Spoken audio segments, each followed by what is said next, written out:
Hola, ¿qué tal? Buenas noches. Qué bueno que nos acompañan a su programa Elecciones México 2018.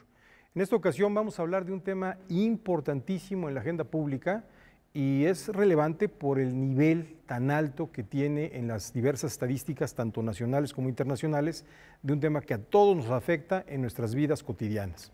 Y bueno, doy la bienvenida, como siempre, a María Marván. María, bienvenida. Muy buenas noches, gracias. Irene Tello. Hola, ¿qué tal? Muy buenas noches, gracias por la invitación. Muchas gracias, Irene. Bueno, pues el tema complicado con el que empezaríamos sería la impunidad. Impunidad de la que todo el mundo habla, pero estadísticamente las cosas parece que están muy mal, Irene. Y me gustaría que nos dijeras qué tan mal estamos en el diagnóstico con el que tú has venido trabajando en los últimos años sobre la impunidad. ¿Por qué nos afecta tanto la impunidad? Y eventualmente, no hay recetas mágicas, pero ¿qué podríamos hacer? Pues yo creo que sí, tal y como lo mencionas, es uno de los problemas más graves de nuestro país actualmente. La impunidad, lo que entendemos por impunidad es la falta de responsabilidad, ya sea penal, civil o administrativa, para cualquier persona o funcionario que cometa una irregularidad. Entonces, para nosotros es muy importante diferenciarlo del fenómeno de la corrupción, ¿no? Creemos que muchas veces, o la mayoría de las veces, cuando hay un acto de corrupción hay impunidad, pero muchas veces hay mucha impunidad sin que haya un acto de corrupción de por medio. Entonces, también es para nosotros muy importante que la gente entienda la gravedad del problema. Más o menos vamos hablando, es más fácil en México obtener un doble reintegro de la lotería que se esclarezca un delito. Entonces, la impunidad en México es básicamente tenemos en nuestro último índice de procuradurías y fiscalías alrededor de 99%. Altísimo. Altísimo. ¿Cómo ves, María? A ver, yo creo que el problema, y me gusta la distinción que haces, la corrupción tiene que ver con la impunidad, pero la impunidad es mucho más. Puede o no tener que ver con delitos de corrupción. Y creo que es importante el darnos cuenta que la debilidad del Estado de Derecho, cuando alguien rompe la ley y no hay consecuencias, lo que va pasando es que se va debilitando, es decir, se vuelve una costumbre, parte de la cotidianidad. No, hombre, pues no pasa nada. Y en ese sentido retroalimenta este sistema de no tener una seguridad jurídica en todos los sentidos que lo podría uno esperar. Tiene que ver con el mundo de los negocios, tiene que ver con la cantidad de fraudes que se cometen en el mundo de los negocios, aunque no haya metido ningún agente de gobierno, digamos, entre dos particulares.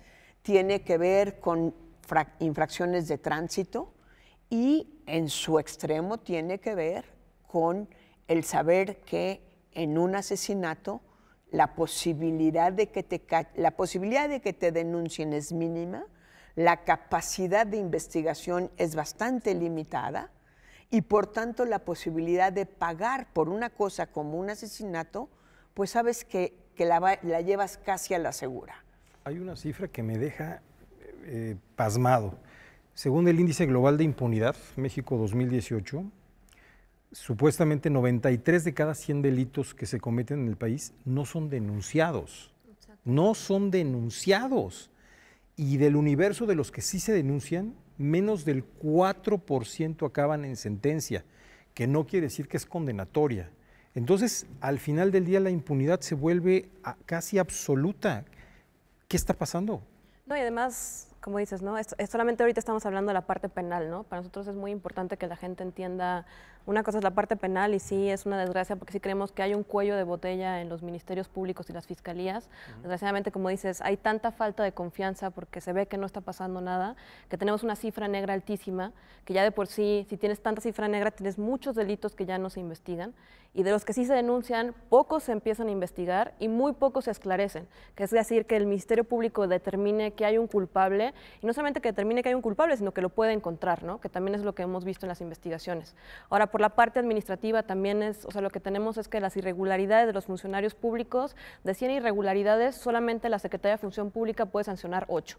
Entonces también tenemos una impunidad administrativa de 92%. Entonces, para donde volteemos, tenemos esta poca capacidad de sancionar, de dar responsabilidades, y como decía la doctora Marván, o sea, este es un gran motivante para seguir cometiendo tanto actos ilícitos como irregularidades, porque sabemos que es mucho más probable que no pase nada a que una consecuencia pase. ¿Los incentivos están orientados a la ilegalidad? Yo creo que actualmente el sistema sí, y es algo muy preocupante y por eso queremos hablar, porque sí, hablando de homicidios dolosos, ¿no? De estos delitos que más afectan a la población en cualquier parte del mundo, en México sabemos que de 5 homicidios, 1 solamente se castiga. Entonces, sí, casi desgraciadamente en todos los países va a haber corrupción y va a haber impunidad, pero en delitos que lastiman tanto, sí creemos que tendríamos que tener una impunidad al menos del 10%, o sea, que sí se castigue la mayor parte de los homicidios dolosos. Y es un tema de Estado de Derecho, como decías, María, pero es un tema también de confianza, ¿no? O sea, no solamente es que se cumpla la ley, sino la gente, el ciudadano, el contribuyente, parece que tiene una enorme desconfianza de la autoridad. Lo que pasa es que es un círculo vicioso que no hemos sabido romper. Es decir, ¿en cuántas ocasiones hemos visto que el denunciante acaba victimizado por la autoridad? En delitos o en faltas administrativas. No tenemos mecanismos sencillos de resolución de conflictos entre ciudadanos, entre vecinos, entre condóminos. Y no tenemos la forma de resolver y castigar las cosas pequeñas. Yo creo que aquí vale la pena pensar en la famosa hipótesis de Giuliani, de decir, nadie nace delincuente, nadie se le ocurre un buen día de ser un buen ciudadano, una buena ciudadana, una persona modelo, salir y decir voy a matar a alguien o voy a robar un banco. Normalmente el sistema se va probando y cuando no hay respuesta del sistema de contención, ni siquiera me quisiera yo ir a punitiva, entonces dices, pues voy a la siguiente y voy a la siguiente, ¿sí? ¿Por qué? Y esta aseveración me choca, pero la voy a usar simplemente como ejemplo. ¿Por qué decimos cuando los mexicanos pasamos la frontera nos volvemos educados? Porque nos cuesta muy caro no serlo, punto. O sea, ni los gringos nacieron más educados que nosotros, ni en el momento de cruzar la frontera, ya sea por tierra o por aire, se nos educa de repente, llega un rayo iluminador y nos dice no puedes hacer esto. Sabes que transgredir la norma, aunque sea una norma administrativa muy sencilla, tiene consecuencias y que hay una autoridad para cumplirla. Tuve una experiencia que es muy interesante, a lo mejor alguno de ustedes, de quienes nos ve, han circulado por carreteras en Campeche.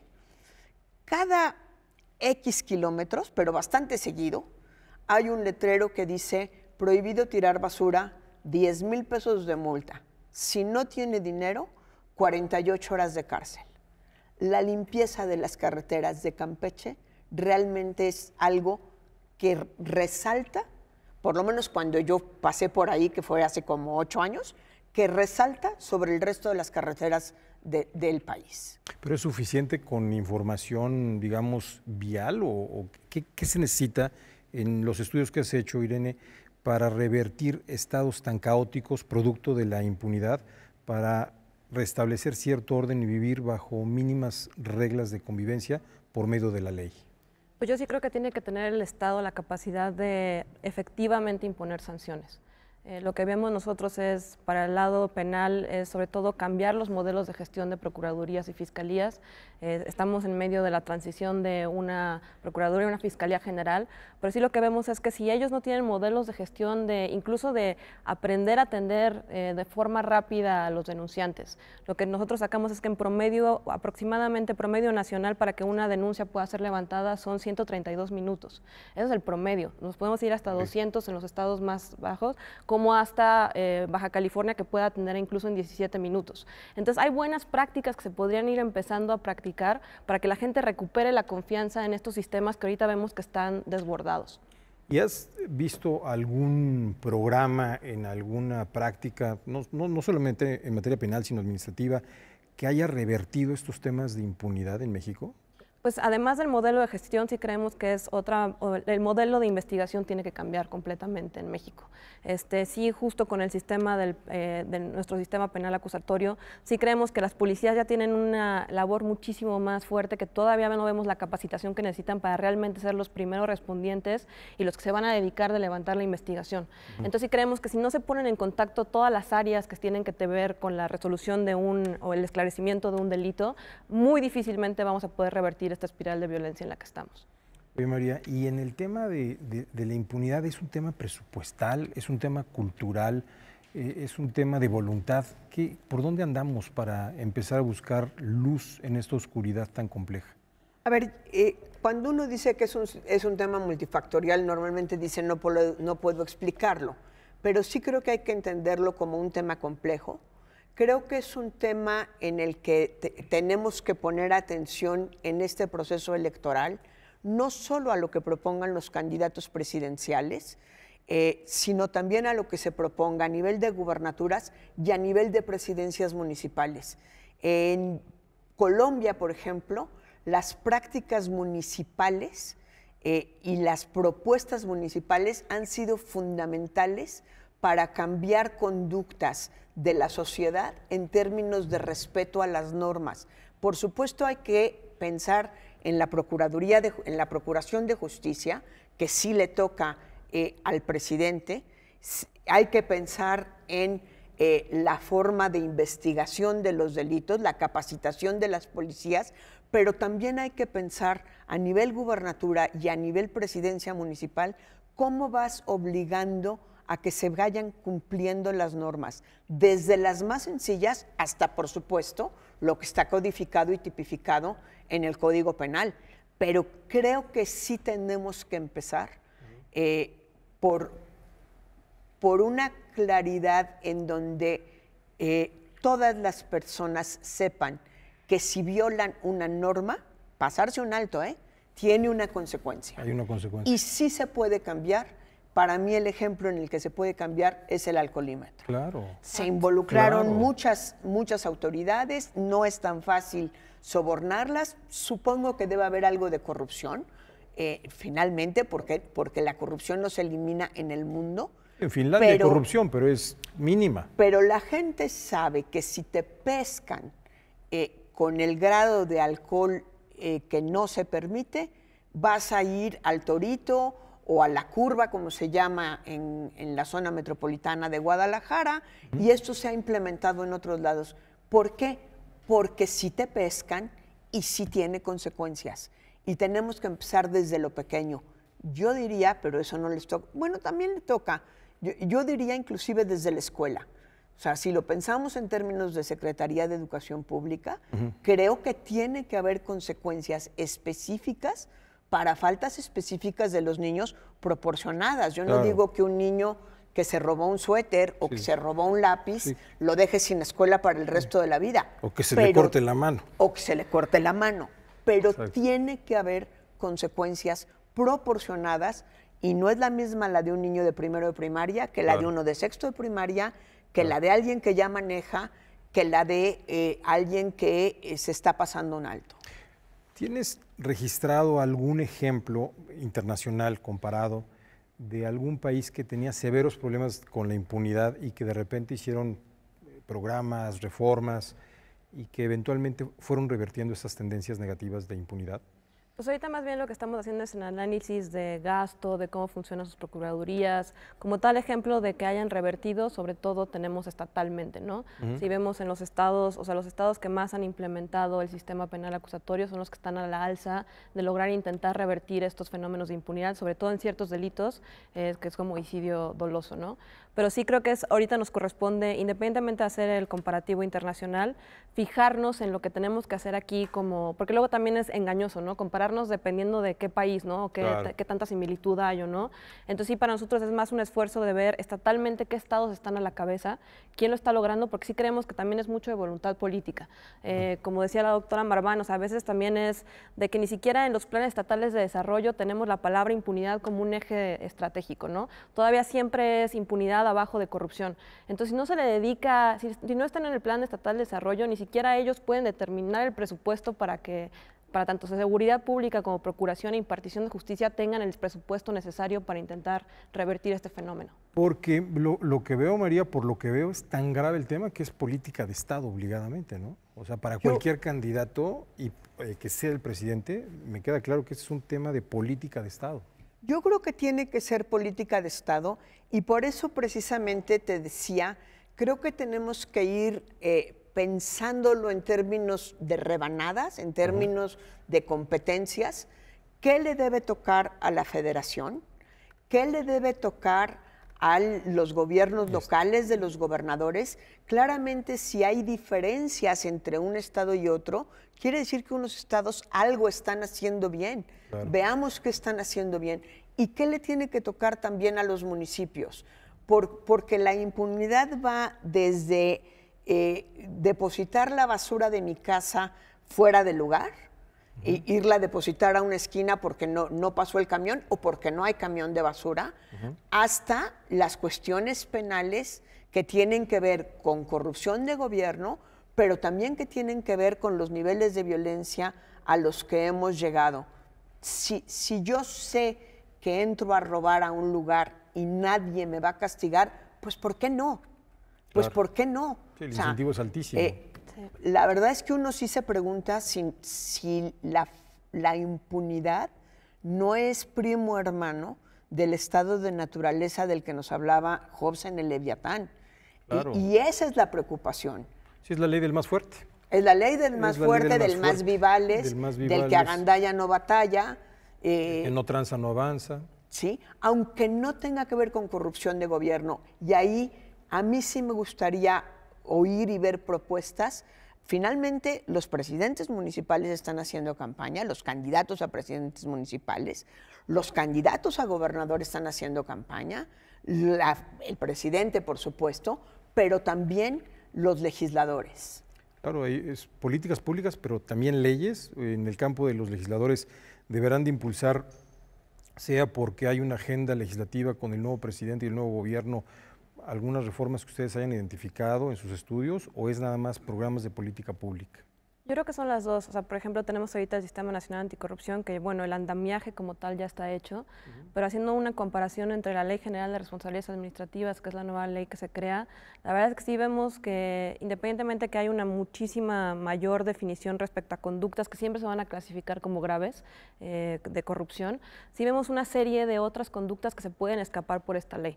Entonces sí creemos que es muy importante que todos los actores que van a estar en el nuevo sistema aprendan sus nuevas funciones y veamos las fallas que tuvieron antes, porque el análisis que hicimos de todo cómo estaba fallando, tenemos un Tribunal de Justicia Federal Administrativa que anula 40% de las sanciones que pone la Secretaría de Función Pública.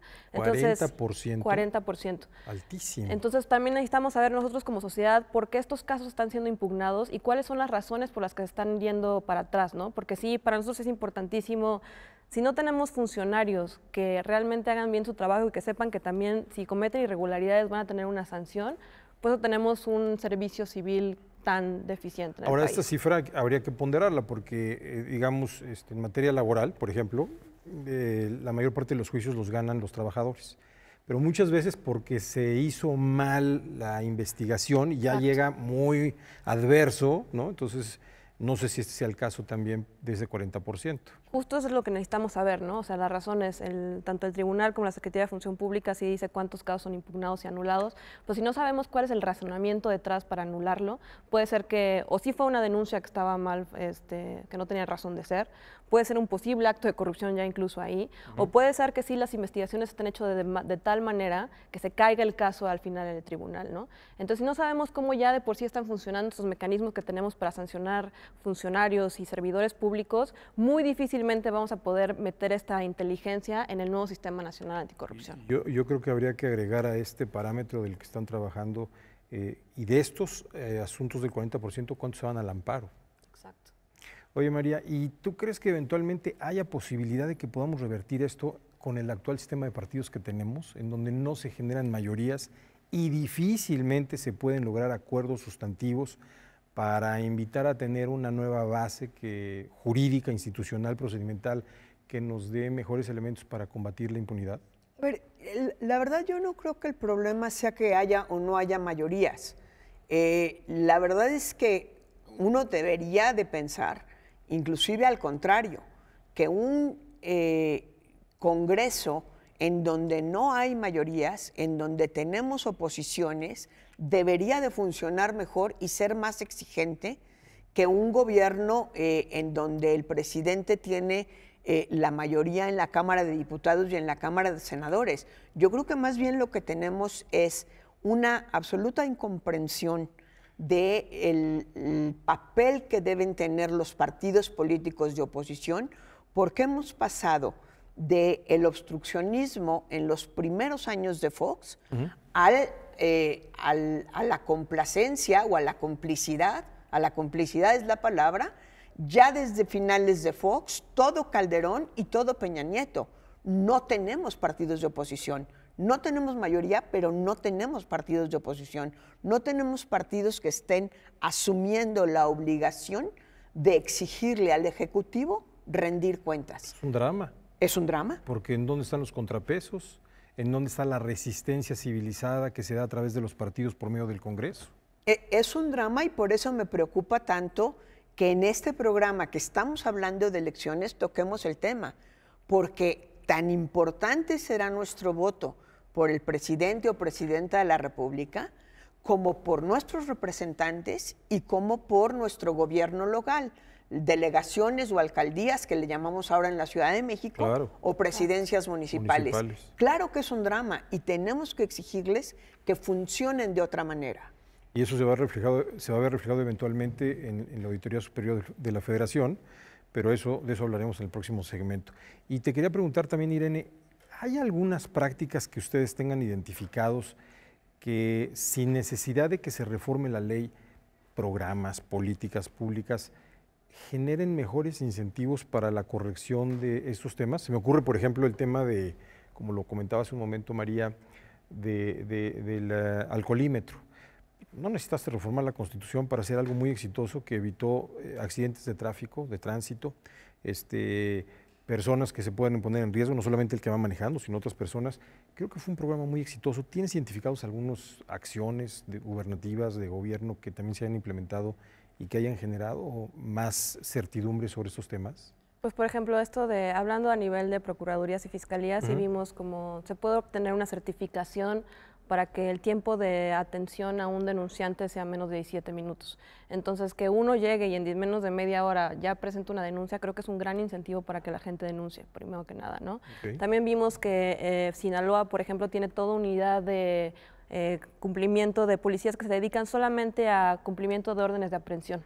Entonces también vimos un resultado muchísimo más favorable porque es toda una unidad de policías que realmente nada más se dedican a cumplimentar esto.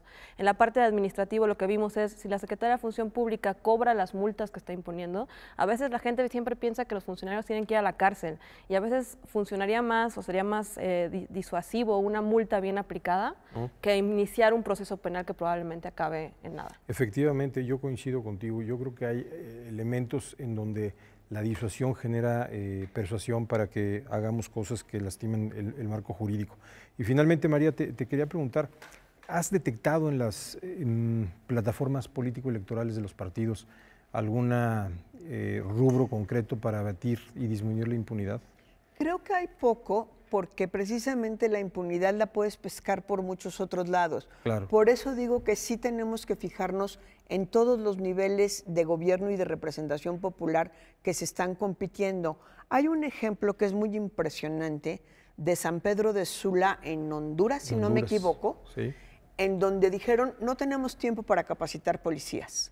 Mejor vamos a desarrollar un programa inteligente para teléfonos inteligentes. Y lo único que les enseñaron a los policías fue a apretar botoncitos, literal. ¿Sí? Desarrollaron esta app, vamos a llamarla así, claro, esta aplicación. Proveyeron de un teléfono inteligente a cada policía y lo que les obligaron fue a que todas las faltas administrativas y todos los delitos los reportaran a través de eso. En 3 meses tenían un mapa del delito. Claro, un atlas. En 3 meses tenían un mapa del delito. Todos los policías aprendieron, no era muy difícil. Robo con arma blanca, robo con arma de fuego, asalto a casa, asalto a transeúnte, en fin, 10 claves, 20 claves, o sea, y tenían un mapa del delito. Entonces, también es echarle un poco de imaginación y coordinación entre gobiernos. A mí me parece sumamente doloroso, no solo las gentes que sacan placas de Morelos para evitarse pagar impuestos, sino además para evitarse multas. ¿Qué sería tan difícil que se hablara la Secretaría de Tránsito de Morelos con la de la Ciudad de México, con la de Puebla, con la de Querétaro y con la del Estado de México, y ponerles incentivos, ¿eh? Claro. Multa que tú le cobres al de la placa de Morelos, mitad es para ti, mitad es para mí. Multa que yo le cobre al revés. O sea, tendríamos un tráfico mucho más ordenado. Mucho más ordenado. Y las fotomultas no deberían de ser amparables. Muy bien, pues tenemos que ir a un corte. Cuando regresemos vamos a hablar sobre el papel que juega la Auditoría Superior de la Federación para fiscalizar todo el ejercicio presupuestal y también las acciones de gobierno. Quédese con nosotros, estamos aquí en su programa Elecciones México 2018.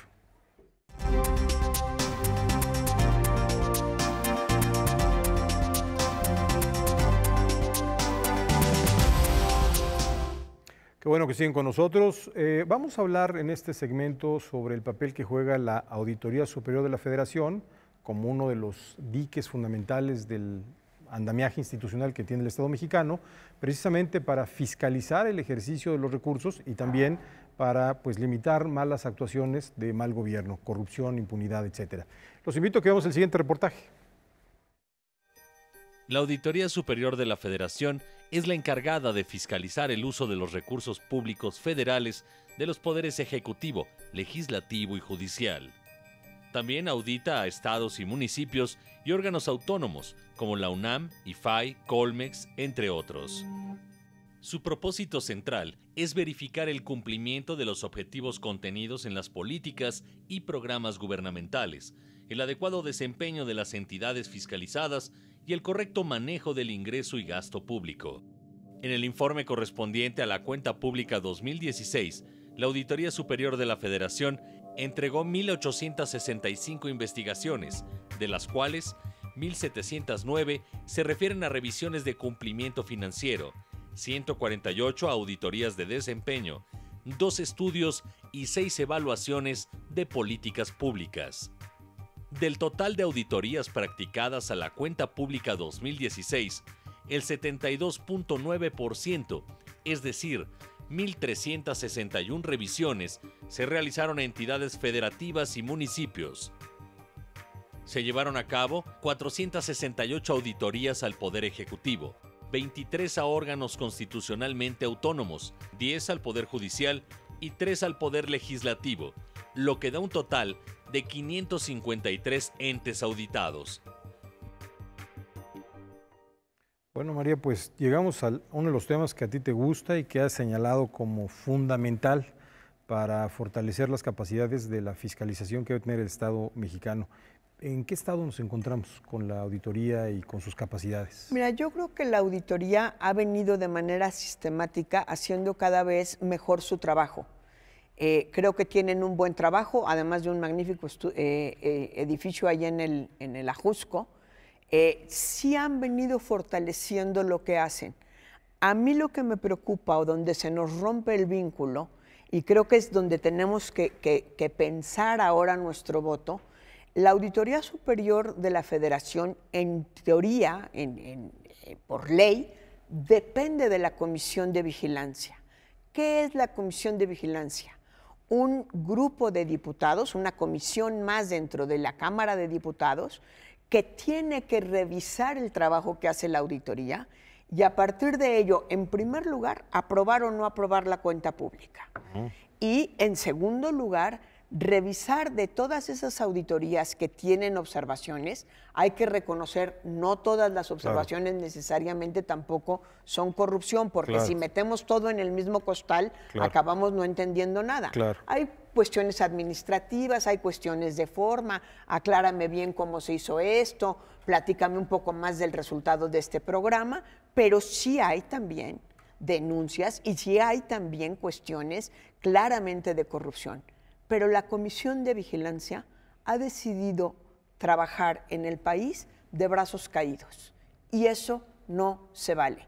Tú sabes, Jorge, que desde el año 2003, cuando se discutió la cuenta pública del 2003, que fue en el 2005, y no se le aprobó a Fox, que fue un verdadero, pues una crisis política importante. A partir de entonces ya no se sube el trabajo de la Auditoría Superior de la Federación ya no sube a la Comisión de Vigilancia y de ahí no pasa al Pleno para evitar el problema político. Entonces, no tenemos aprobadas las cuentas públicas de 2003 a la fecha. Es una barbaridad. Es una barbaridad. Es una barbaridad. Y eso es responsabilidad de las oposiciones. ¿Y cómo podríamos mejorar esta, pues yo diría, puede ser un mal diseño, porque finalmente las oposiciones van y vienen, las democracias una vez en algunas ocasiones eres gobierno y en otra oposición? ¿Cómo resolver este problema? ¿Con una nueva ingeniería institucional? ¿Cómo resolver este problema? Yo creo que habría que hacer una nueva ingeniería institucional. Hay quien habla de la necesidad de darle autonomía a la autonomía constitucional, a la Auditoría Superior de la Federación. A mí cada día me preocupan más las autonomías constitucionales. Creo que ya nos pasamos. Ya no. ¿Sí? Coincido. Creo que sí hay que revisar la ley orgánica del Poder Legislativo, de la Cámara de Diputados, de la Cámara de Senadores, y creo que hay que ser muy exigentes con nuestros representantes. A veces, finalmente somos un país presidencialista, claro que la atención se la lleva el presidente. Teníamos además un presidencialismo exacerbado, claro, pero yo creo que hoy el Poder Legislativo nos está quedando a deber y es parte de lo que también vamos a elegir. Tenemos que elegir un Poder Legislativo, unos representantes a quienes les exijamos que nos representen y que exijan. El Poder Legislativo es la pieza fundamental en el esquema de rendición de cuentas. Hasta donde recuerdo, si no han cambiado la Constitución, porque está de moda cambiar la Constitución constantemente, los diputados son los representantes de la nación. Oye, Irene, ¿y tú identificas en algún momento dado que la auditoría pueda contribuir a abatir esos problemas de impunidad que tanto han estudiado y han analizado? ¿De alguna manera crees que es una instancia que pueda mejorar estas señales de impunidad? Y te lo digo porque fue gracias a la auditoría de lo que supimos y que supimos de los Javieres Duartes, de los César Duartes y de toda esta gama altísima de gobernadores que utilizaron el presupuesto público para enriquecerse personalmente. ¿Identificas algunas prácticas de la auditoría que valga la pena destacar para que se sigan pronunciando y profundizando a fin de que pues, puedan recuperar parte del dinero que es de todos los mexicanos? Pues yo creo que sí, la auditoría es una pieza clave. Desgraciadamente, tal y como estaba el anterior sistema, lo que pasaba era que con todas estas auditorías ellos determinaban si lo mandaban a la Procuraduría General de la República o a la Secretaría de Función Pública, dependiendo de la gravedad de ciertas irregularidades que encontraban. Entonces ahí veíamos cómo se rompían, ¿no? Hacían todo este trabajo de auditoría, de ver las irregularidades del gasto público, y cuando lo mandaban a PGR o lo mandaban a Secretaría de Función Pública, se caen los casos, ¿no? Porque ya no le daban seguimiento a las otras dependencias. Okay. Con el Sistema Nacional Anticorrupción cambia esto. Entonces ya la auditoría va a tener muchísimas más atribuciones de investigación, que son las que hace, y de dar seguimiento a ciertos casos, sobre todo los administrativos, para saber qué está pasando con este dinero. Entonces sí creo que va a ser una pieza fundamental para intentar reducir esta impunidad. Ahora, el problema que tenemos, y se los pregunto a las dos, son las tremendas asimetrías que hay sobre este supuesto federalismo, porque cada quien pone los rubros que quiera para cada tema tan diverso. Entonces, para Guerrero puede ser un tema sobre presupuesto que recibe de la Federación X y para otro estado Y, y entonces las asimetrías son tremendas y la auditoría tiene ahí complicaciones de orden técnico, ¿no, María? Tenemos ahí problemas de orden técnico y tenemos también una grandísima resistencia para el Sistema Nacional de Fiscalización. La solución mágica de este sexenio fue crear sistemas nacionales. Ahora tenemos que darle seguimiento. Tenemos el Sistema Nacional de Fiscalización, se llama, ¿no, Irene? Si no me equivoco. Tenemos el Sistema Nacional Anticorrupción, tenemos el Sistema Nacional de Transparencia, en donde justamente de lo que se trata es de empezar a romper estas asimetrías y empezar a trabajar de manera coordinada, porque finalmente a la hora que tú te vas a ramo 23 o a ramo 33, el Estado dice yo no lo voy a tocar, la Federación dice yo no lo voy a tocar y los investigados dicen tú no lo puedes tocar, pero se los dicen a ambos. Es decir, ahí tiene que haber otra vez una perfecta coordinación entre lo que ofrece el presidente y lo que ofrecen los gobernadores y la forma en la que necesitamos conectar fundamentalmente a los sistemas de auditoría superior, sean estatales o sea el de la Federación, pero también a los congresos. Quienes aprueban cuentas públicas son los congresos. Claro. El auditor, en teoría, trabaja para el Congreso. O sea, lo hemos visto mucho, a mí me consta que sucedía en Jalisco, donde se juntaban las oposiciones y decían, a ver, ¿qué municipio traes con problemas? Pues mira, yo traigo este, pues yo traigo este. Nos callamos los dos y ya no pasa nada y no sube al Congreso, perfecto. Siguiente. No puede ser. Para eso es la oposición, para eso son nuestros representantes. Totalmente de acuerdo. Y ahí tendremos que buscar una fórmula, que recuerdo que algún día la platicamos, Irene, ¿quién fiscaliza a los que fiscalizan? Porque este debe ser un círculo que no debe de cerrarse en un punto, porque si no ahí anidas un poder en donde puedes llegar a lastimar la representación, pero sobre todo la capacidad de fiscalizar pues con la mayor neutralidad posible. Sí, yo creo que es indispensable en impunidad cero, y lo hemos discutido muchas veces, la importancia de que todo funcionario tiene que actuar correctamente, y si no actúa correctamente tiene que cumplir una responsabilidad y posiblemente una sanción. Entonces no podemos acotar a tener órganos que estén regulando, vigilando, sin que ellos también tengan una verdadera rendición de cuentas. ¿Cómo fiscalizan a los que fiscalizan? ¿Cuáles son tus experiencias? ¿Cómo le hacemos para fiscalizar a los de la Comisión de Vigilancia? Que me parece importantísimo el punto que trae María a la mesa. ¿Cómo sabemos si los integrantes de la Comisión de Vigilancia están haciendo bien su chamba o no? ¿Quién los vigila? ¿Quién los observa? ¿Quién los puede eventualmente pues, direccionar sobre una posible irregularidad? Y también a la auditoría. Pues yo sí creo que ahí es donde ya entra nuestra responsabilidad un poco, ¿no? También nos corresponde a nosotros saber que existen estos órganos, cuáles son sus competencias, e intentar pedirles más claramente una rendición de cuentas más proactiva, ¿no? Justo ahorita vienen elecciones y, como decía la doctora Marván, siempre pensamos solo en el presidente, pero no estamos pensando en qué es lo que está proponiendo nuestro gobernador, qué es lo que va a proponer el diputado, si realmente podemos votar, no solamente en una cuestión partidista, sino intentar nosotros también votar para crear una especie de contrapeso en Cámara, ¿no? Entonces sí creo que también nos toca a nosotros ya empezar a fungir más como ciudadanos. Como sociedad y como ciudadanos. Exacto. Yo creo que ahora va a ser un tema fundamental, porque recordémosle a nuestro auditorio que a todos aquellos diputados y senadores que vamos a elegir el 1 de julio van a tener posibilidad de reelección. Entonces yo diría, primero hay que hacer visible la Comisión de Vigilancia. Nadie sabemos quiénes están en esa comisión. Segundo, vía transparencia, les podemos exigir sus agendas, ya no digo anuales, mensuales. Todas sus reuniones, qué vieron, qué trabajaron, cuándo se juntaron con el auditor, cuándo revisaron. Claro. Porque sí tenemos que ver esos diputados y diputadas qué trabajo van a hacer en esta revisión de las cuentas públicas. Y me parece que es importante para esta elección, pero mucho más importante a lo largo del trienio, de la legislatura, para ver si les volvemos a dar nuestro voto o no. Ahora que estás diciendo esto de una nueva reingeniería, a mí se me ocurre pensar, ¿y qué será vital que sea la Comisión de Vigilancia la que dé la última palabra? Porque hay otros países, María, en donde esta Comisión de Vigilancia la hacen otras instancias de control, pero ciudadana, y no lo partidizan ni menos aún lo politizan, lo hacen muy técnico. Entonces, eso pues le da una gran certeza a que el asunto no lo van a congelar, es un asunto que no lo van a polemizar y no se va a prestar a los famosos trade-offs políticos de yo te paso esto y tú me pasas esto. Yo creo que eso es un tema fundamental, ahora que eventualmente se impulsan agendas para establecer nuevas reglas del juego, utilizando un poco lo que ayer publicó Luis Rubio, ¿qué sigue? Pues establecer, creo que, nuevas condiciones con nuevas reglas para hacer más claro cómo se gastan el dinero en nuestro nombre todos los funcionarios públicos del Estado.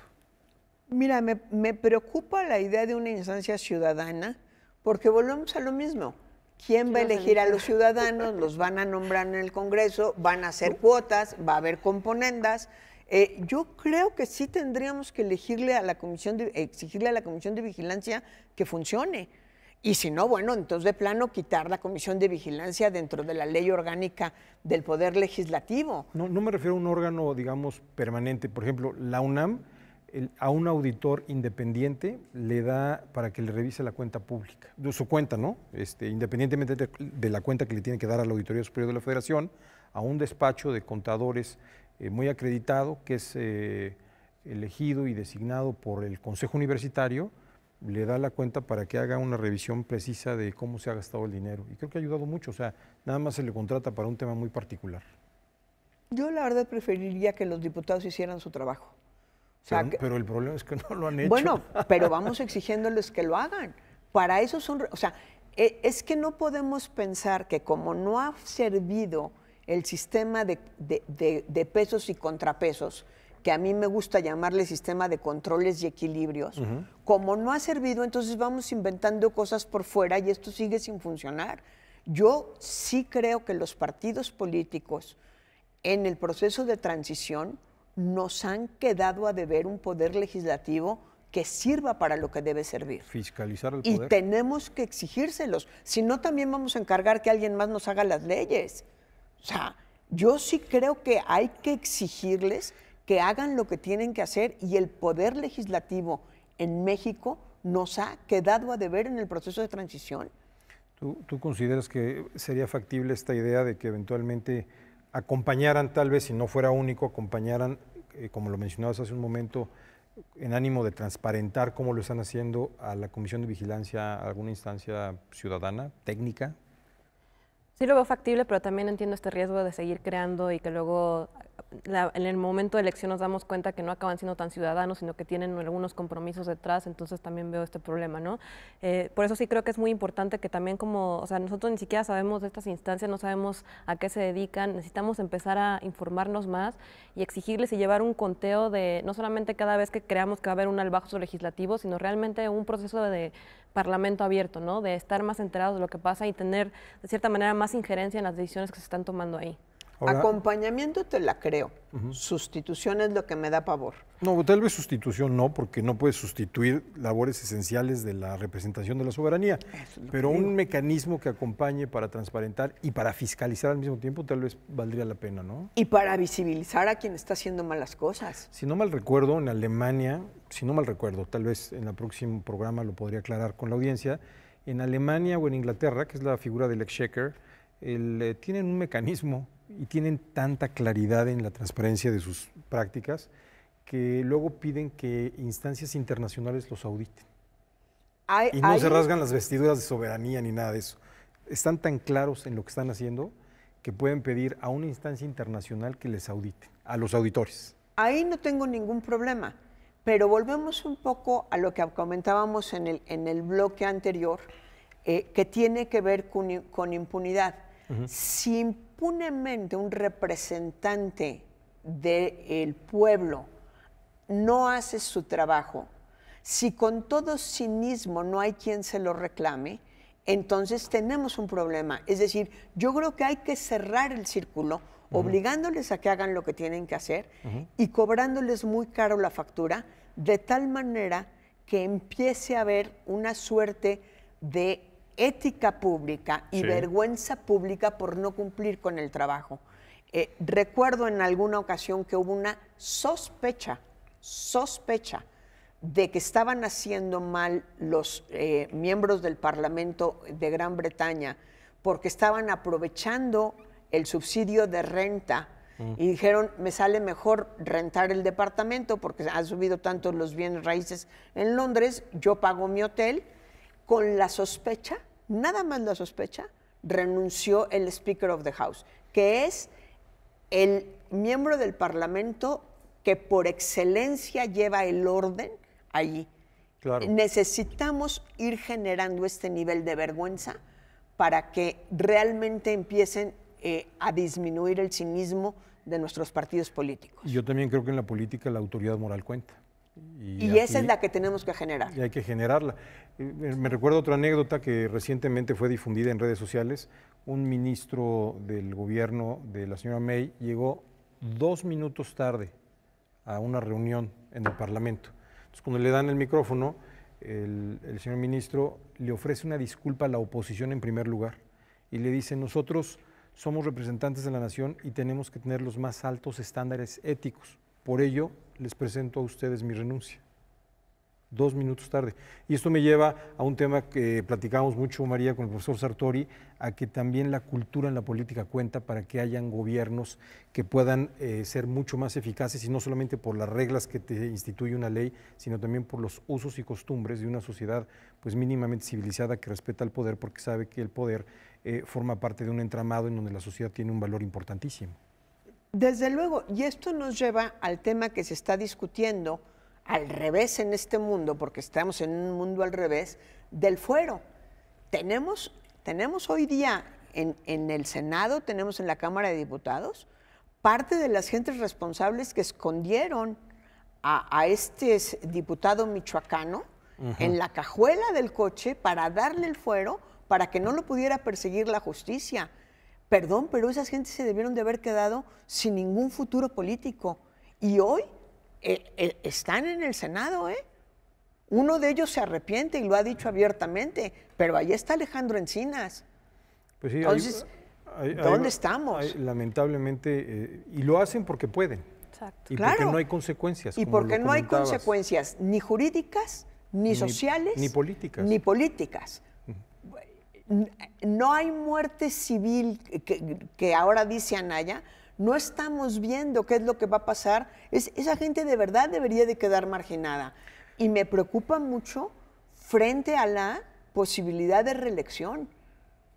Pero la reelección, ¿no crees que puede ayudar a purgar estos malos elementos? Yo creo que con la reelección, al contrario, el ciudadano se va a dar cuenta que tiene poder no solamente para elegir, sino también para premiar o para castigar. Si nos apropiamos de la reelección. Desde luego que ese es el incentivo. Desde luego que ese es el incentivo.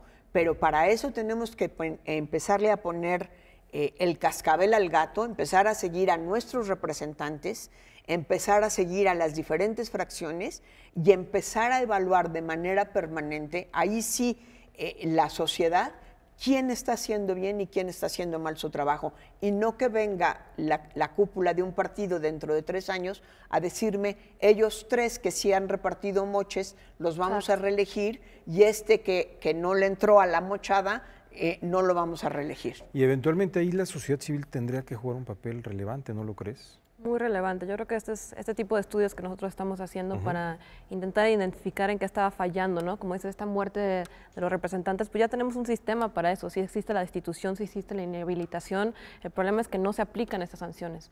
Entonces, si no vemos en qué está fallando el sistema, muy difícilmente vamos a poder mejorarlo. Hagamos sistemas como hagamos. Pero como estabas mencionando, Irene, o sea, no obstante que ya está el catálogo de sanciones administrativas, la cifra es escandalosa, 40% de estas se van abajo anuladas en el Tribunal de Justicia Administrativa. Sí, no, impunidad del 92%. Entonces al final te genera un ambiente de frustración porque hay una impunidad terrible. ¿Cuál es el papel que juega la sociedad civil? Por ejemplo, impunidad cero. ¿Cuál es el papel que juegan para sensibilizar, socializar y alertar a la ciudadanía de por qué tenemos que involucrarnos en estos temas, conocer de estos temas y contribuir con nuestro grano como ciudadanos, con nuestro grano de arena? Pues lo que queremos hacer es justo que la gente entienda qué es impunidad, ¿no? Que lo diferencie del fenómeno de la corrupción, que se dé cuenta de que está en todos lados. Empezamos mucho con una agenda de impunidad cotidiana porque, como dices, es no solamente de penal y administrativo, sino de salud, en el transporte público, en todos los días vemos impunidad. Entonces, si no nos damos cuenta como ciudadanos cómo somos víctimas muchas veces y la capacidad de respuesta que tenemos ante esto, va a ser muy difícil que podamos luchar contra este problema. ¿Es revertible la impunidad en México? Yo creo que sí, definitivamente, pero sí creo que si no lo vemos y no empezamos a poner o sea, va a ser muy, igual nunca vamos a llegar a cero como ningún país, pero si no empezamos haciendo ciertas cosas, sí creo que la violencia y la inseguridad que estamos viviendo se va a poner peor. Es un frente común, Estado, sociedad. Definitivamente. ¿Y qué hacemos finalmente, María, para poder llegar a un mejor nivel de Estado de Derecho? Yo creo que hoy día tenemos una ventaja y es que el problema ya es visible. Cada día más gente habla de esto como un problema y una preocupación. Hay que entender qué le toca a cada una de las autoridades, hay que entender qué le toca a la sociedad y no quitar el dedo del renglón. Y muy dentro bien. De qué le toca a cada uno de los niveles, yo sí creo que aquí hay una gran responsabilidad del Poder Legislativo. No quiero parecer necia hoy. Pero no, está muy bien. Pero creo que es una parte, normalmente nos olvidamos, cuando hablamos de elecciones, hablamos solamente del presidente. Vamos a elegir a todos nuestros representantes legales. En el legislativo, perdón, no representantes legales. Políticos. Y bueno, finalmente es un mandato, le estás dando un mandato por 3 años para que nos representen, así que sí, parcialmente sí son nuestros representantes legales, pero políticos. Bueno, pues se nos ha acabado el tiempo, una vez más les agradecemos mucho la oportunidad de habernos acompañado. María, muchas gracias por acompañarnos. Muchas gracias, buenas noches. Irene, muchas gracias por habernos acompañado. Muchas gracias a ustedes. Gracias, Nos vemos Irene. en una próxima ocasión en este su espacio, Elecciones México 2018. Hasta entonces.